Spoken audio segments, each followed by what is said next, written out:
Hare Krishna to all of you. मेरा नाम आशुतोष महाजन है। तो आज का प्रश्न लेते हैं। आज का प्रश्न ये है कि हमें किन जानवरों को अपने घर में रखना चाहिए और किन जानवरों को हमें अपने घर में नहीं रखना चाहिए। कौन से जानवर घर में रहने के लिए लायक होते हैं और कौन से जानवर जंगल में रहने के लिए लायक होते हैं, इसके ऊपर आज हम चिंतन करते हैं।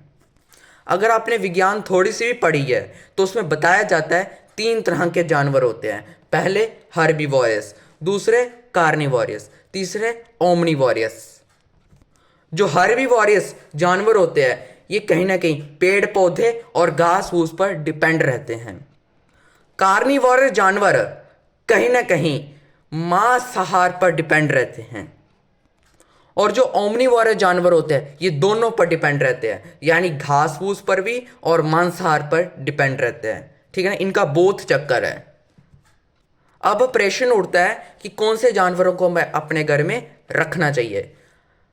हमें अपने घर में हर्बीवोरस और ओमनीवोरस को रखना चाहिए, परंतु ओमनीवोरस को रखने में आपको थोड़ी सी अलर्टनेस भी रखनी पड़ेगी, क्योंकि ओमनीवोरस कब किस समय क्या रिएक्ट कर जाए कुछ पता नहीं चलता। इसलिए इनके रखने मात्र से ही आपको थोड़ी सावधानी बरतनी पड़ेगी। अब प्रश्न ये उठता है कि कार्निवोरस को क्यों नहीं रखना चाहिए। कार्निवोरस में जो एग्जाम्पल दी जाती है वो दी जाती है लॉयन एंड टाइगर की। अगर आप अपने घर में शेर और चीता रखोगे तो कहीं ना कहीं वो आपका मांस खाएंगे ना, वो आपको ही खा जाएंगे। इसलिए हमें कार्निवोरस एनिमल नहीं रखने चाहिए, इनको अपने घर रखने से अवॉइड करना चाहिए हमें। दूसरी बात ये है कि इनको कुदरत ने एक सराउंडिंग दी होती है, इनको कुदरत ने एक एटमॉस्फेयर दिया होता है जिसमें ये रह सके। हर जानवर का अपना अपना एक एटमॉस्फेयर होता है। जैसे मछली है वो पानी में रहती है, क्रोकोडाइल है वो पानी में रहेगा, अच्छा चिड़िया है वो आकाश में रहेगी। इसी तरह से हर जानवर का अपना अपना एक एटमॉस्फेयर होता है। तो हमें एटमॉस्फेयर को भी मद्देनजर रखते हुए हमें जानवरों का चुनाव करना चाहिए। ठीक है ना। अब शास्त्रीय कथन क्या कहता है, हमारे सनातन धर्म के शास्त्रों का क्या कथन रहता है।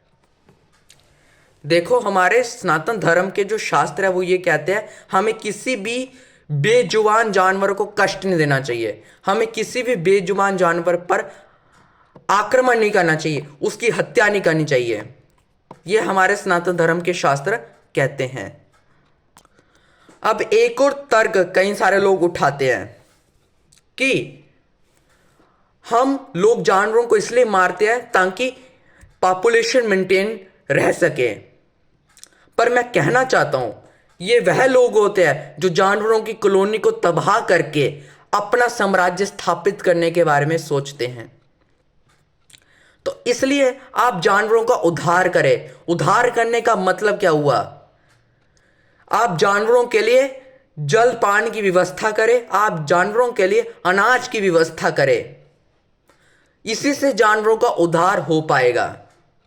अगर आप अपने घर में बच्चा पालते हो तो बच्चे को मारते थो ना, बच्चे को आप स्कूल में पढ़ाते हो, उसको लिखाते हो, उसको बड़ा अफसर बनाते हो।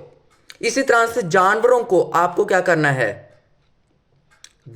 उनको आपको भोजन खिलाना है, मतलब जानवरों को आपने भोजन खिलाना है, उनको पानी पिलाना है। ठीक है ना, उनके लिए जल पान की व्यवस्था का बंदोबस्त करना है और उनके लिए अनाज का बंदोबस्त करना है। इसी से जानवरों का उद्धार हो पाएगा। तो आशा करता हूं आपको समझ आ चुकी है। तो धन्यवाद, टेक केयर, हरे कृष्णा। अपने और अपने परिवार का ध्यान रखें, डोंट हर्ट द एनिमल्स। ठीक है ना, तो धन्यवाद, टेक केयर, हरे कृष्णा।